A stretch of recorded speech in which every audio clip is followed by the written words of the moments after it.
Hello everyone, welcome back. So, Sowore, barrister lawyer Jimako, Mazi Nnamdi Kanu's brother, as well as others have been released today. But before I allow you guys to watch the video, you guys know that today, Mazi Nnamdi Kanu refused to open his defense, saying that he has gone through the file and he has seen that there's no charge against him. So, like, people are kind of confused. Even some lawyers, yes, people are saying that they don't even know what Mazi Nnamdi Kanu is doing again. So, according to barrister Enibehi, this is what he said.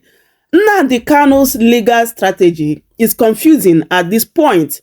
The court had previously overruled his no-case submission. It is no longer open to him to contest that he has no case to answer. There are two options that he can explore. Either he opens his defense or he rests his case on the case of the prosecution. He had indicated that he had no longer intend to open his defense. My understanding of the media report of today's proceedings is that Kanu believes that the prosecution has not proven the charges against him beyond reasonable doubt. If my assessment is wrong, then confusion has ensued. He is taking a very risky gamble. However, the law is firmly settled that a defendant has no obligation to prove or establish his or her innocence. Since this defendant, Kanu, had pleaded no guilty to the charges, the court will now have to examine the evidence adduced by the prosecution to see whether the elements of the offenses charged have been proven beyond reasonable doubt. The fact that Kanu has elected to pursue his case in this manner is not going to be construed as an admission of guilt. However, the evidence adduced by the prosecution team could be deemed as unchallenged, save for the evidence elicited under cross-examination. The court will still have to determine whether, on the basis of the admitted evidence, the prosecution has discharged the burden of proof placed on it in law. I don't know who is advising Mazi Nnamdi Kanu or what his motivation is, but he is taking a very risky decision. So this is what barrister Enibehi said concerning what happened today in the court by Mazi Nnamdi Kanu refusing to open his defense. So under his post, this is what Nigerians are replying to him. So this person said, Enibehi, Nnamdi Kanu did not abandon his defense or the witnesses he has called out. Mazi Nnamdi Kanu is first asking the court that want him to enter defense if they have the jurisdiction, exert legal power to try him. I am telling you this because Nigerian media has lied and continue to twist words straight into confusion and misinformation. Nnamdi Kanu has asked the court to prove to him with any Nigerian law that it has the jurisdiction to try him after extraordinarily renditioning him. Talk more of asking him to enter defense. Defense on what charges and under which law provision? The law upon which this prosecution have relied on is a repealed law, and such cannot stand legal matters. I understand many Nigerian journalists do not know what a repealed law is and how it applies in this case so far. However, I will avail many of you to help yourself by making a research on this. Nnamdi Kanu can still continue his defense, but only when the court proves with existing Nigerian law that it has the jurisdiction to try him under a repealed law.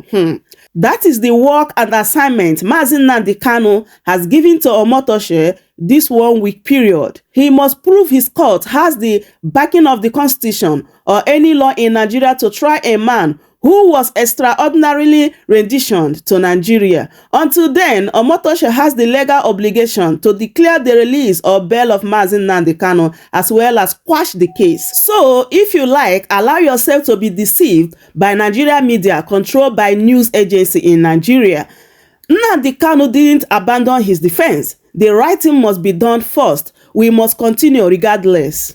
And another person said, you are bypassing Mazi Nnamdi Kanu's prayer of challenging the court's lack of jurisdiction to continue the trial under a law that does not exist again, repealed law. You are trying to trick him to stand trial on a non-existing law as to convict him on that. Is that what you want? A country that disregards her own law, constitution, is not fit to be a country. Constitution is a bedrock of any country. Thanks. So, my people, hey, all these people that are talking, they are also lawyers, replying to Barrister Enibehin. So, as you can see, Mazi Nnamdi Kanu knows what he is doing. And he also telling Nigerian government, like, they can do their worst. Mazi Nnamdi Kanu is telling them to tell him if they have the jurisdiction to try him in Nigeria court. So my people, that is it. As I make I bring this update to you guys, let me allow you guys to watch this particular video before you hear what Sowore as well as Barrister Aloyejimako, like what they said after they were released. Yes, I want to make some comments about Nnamdi Kanu, and I want to be very, very sincere. I repeat, I want to be very, very sincere with this Nnamdi Kanu's case. At the moment, it is very, very difficult for Tinubu's government to release Mazi Nnamdi Kanu. With the way the case is now, it is very difficult for the government to release Mazi Nnamdi Kanu. Mazi Nnamdi Kanu's case with Nigerian government is complicated. The word there is complicated. We should have avoided Nnamdi Kanu being kidnapped in Kenya by the Nigerian government. That is one of the gravest mistakes that we have made, the IPOB people have made. Nigerian government having access to Nnamdi Kanu in Kenya and bringing him to Nigeria, because don't expect that you will get justice under this system. The Nigerian government cannot even give its own people justice. It is somebody who they hate that they will give justice. Don't expect that, because I see so many people believing that Nnamdi Kanu will come out. Let's look at the case. Now, the only thing holding the federal government from convicting Nnamdi Kanu, like convicting him, is the government cannot explain how they were able to bring him from Kenya into Nigeria. The allegation is that the federal government kidnapped Nnamdi Kanu, and that is where his counsel dwelt for so long, asking the federal government, prove to us, you cannot try Nnamdi Kanu, prove to us that this how you brought in this young man here. The government would say that he jumped bail. How did he jump bail? But you people went to his house. That was the argument. So they were stuck at that point, whereby the government is demanding that he must be tried. God help us in this current quagmire. All oppressors, then go run away. When Mazi take over, when we take over, when Mazi take over, street over street, when Mazi take over, street, all oppressors, then go run away. When Mazi take over, when we take over, when Mazi take over, street, when Mazi take over, all oppressors, then go run away. When Mazi take over, when we take over, and never the people united can never be defeated. The people united can never be defeated. The people united can never be defeated. Solidarity forever. Solidarity forever. We shall always fight for our rights. Solidarity forever. Monitor your camera. Monitor your camera. Solidarity forever. We shall always fight for our rights. Solidarity forever. Solidarity forever. Solidarity forever. We shall always fight for our rights. Freedom come by struggle. Freedom come by struggle. By struggle. Freedom come by struggle. Freedom come by struggle. By struggle. Freedom. Revolution come by struggle. By struggle. By struggle. Freedom come by struggle. Freedom come. struggle, freedom come. Revolution come by struggle, freedom come. By struggle, freedom come. Liberation come by struggle, freedom come. By struggle, freedom come.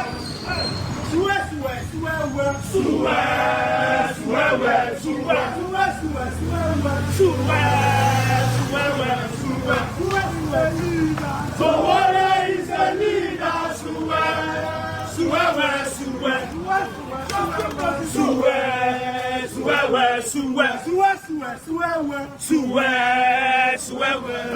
Who is the leader? The man who is the winner. Who is the leader? The man who is the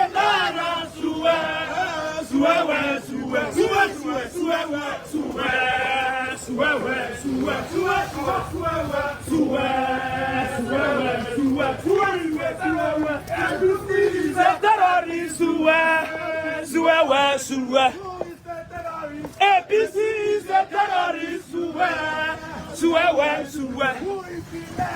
IPOB is illegal. Who is a criminal? Who is a criminal?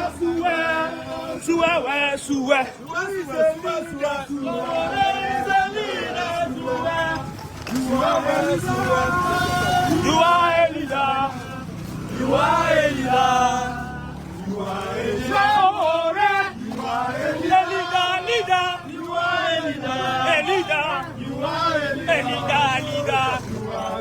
Sowore.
Yes. All right. We would like you to speak to the press. Let's step on it. Back. See the mic.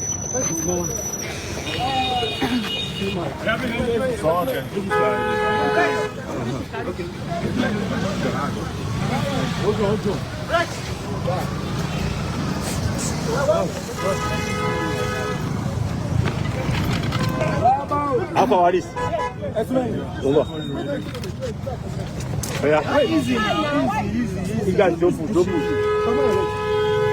See. How far are this? Benga. Let's go. Benga. Put it there. Yeah. Go. All this way. Well, finally, we've just been released from illegal, unjust, unwarranted, and inhuman detention by the Bola Ahmed Tinubu regime, orchestrated by his illegal IGP, and we're heading home. Hopefully. In fact, I was supposed to be heading to Lagos for a protest for tomorrow. We are still checking on the flight. Have you seen the warning from the Lagos State Government? No, they can warn themselves, they can't warn me. They can't warn me about my rights. They are the ones who have to warn themselves about their responsibilities. So, nothing going to stop me. It's not the first time people who are paid to protect have become very likely responsible and only people who exercise their rights. You can't warn them. Okay, now in the build-up to the protest, the police had actually issued a warning. They said they will contravene that warning by entering into the restricted zone, which was why the lawyer of Nnamdi Kanu was also arrested. What's Mayor your word to Nnamdi them? Kanu is here.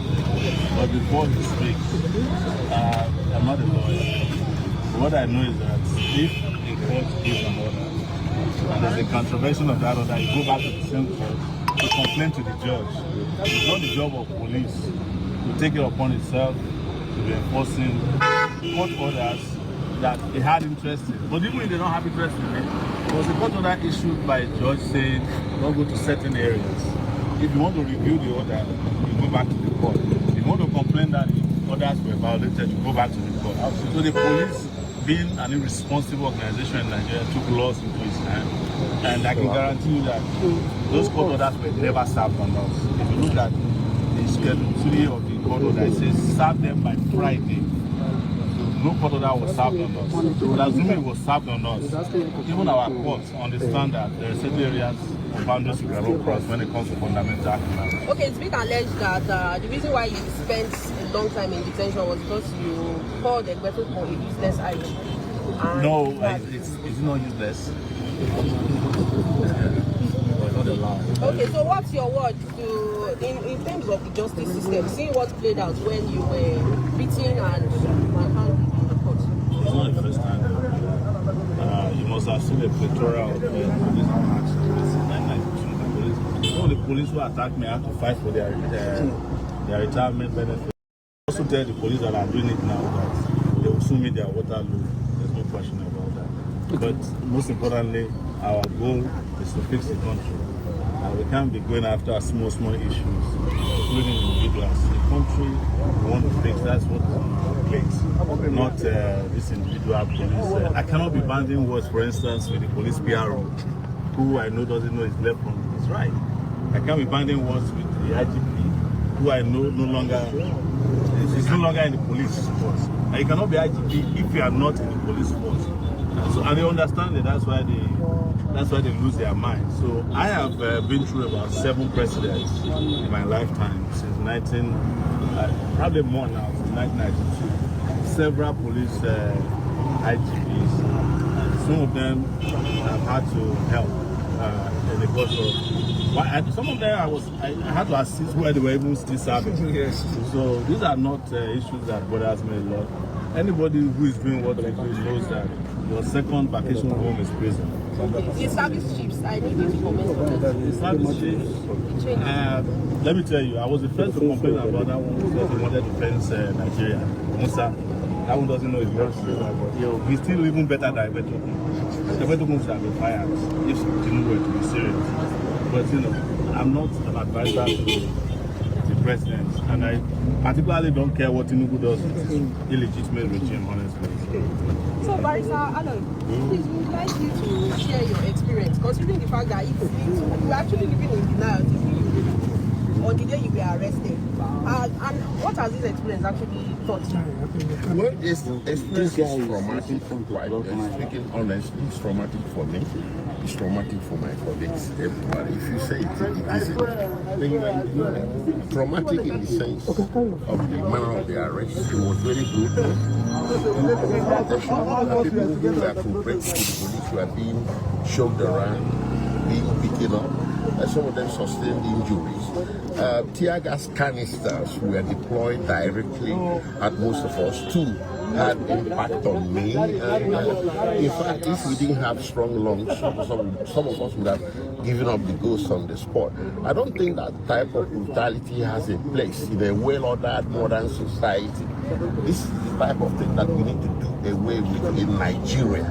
Even at the police headquarters, CID, Gariki, the command, they deployed canisters, several canisters of tear gas just to get us to bundle us into vehicles that will take us to Abattoir. He didn't need to do that because we were already under your control. So that's something that should be horrible and should be condemned by all and sundry. It is not good, it's unlawful, it's brigandage, and it is executive rascality in high places. While you were in detention, Mazi Nnamdi Kanu actually led me now we are starting to hear that he's saying what is your opinion? Considering the fact that you are also a member of the led you to Where the protest was directed, let me make this clear. The protest was directed against the presidency, not against the judiciary. You know, there are things that come first. If the presidency or the executive branch of government does not put you up for trial, no court has the authority to initiate prosecution against you. So, if you know, it's a question of where to place the blame. I've noticed a lot of understanding as if we are protesting against the court. No, the court didn't initiate it. The presidency did. The attorney general did. So if the presidency or the executive branch says Nnamdi Kanu's case should no longer be prosecuted, the court will have nothing to try. Exactly. This is our point. So those people saying Nnamdi Kanu is on trial and we are interfering with judiciary, contempt of court, blah blah blah. No, come on, that's complete misunderstanding of the situation. Yes. It is Tinubu we wanted to talk to. You don't have any business prosecuting a man that has done nothing wrong. Yes. And a man you brought into the country under situation that offended humanity, international law, and even Nigerian law. Yes. You don't have a business putting him up for trial. So withdraw. Under section 174, I think, of the Constitution, he can direct the Attorney General to do a nolle prosequi. It was done for Sowore here, right? It has been done in history for a whole lot of people. If the presidency or the executive branch or the attorney can say, we are no longer interested in the case, and that's the end of it. That was the purpose of the protest. Yes. So, And I was the organizer.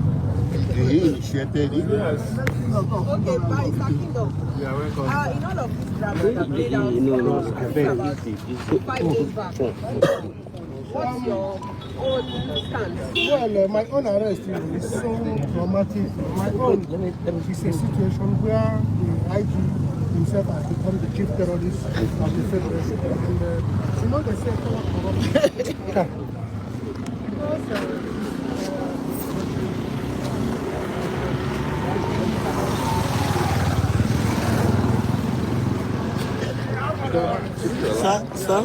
Sir, I want to say something. I think there is possibility for us to take pictures now or later. I got one. We are just staying in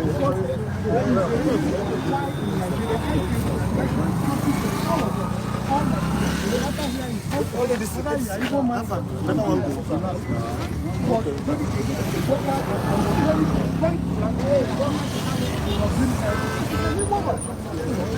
I gave it the former governor of the actually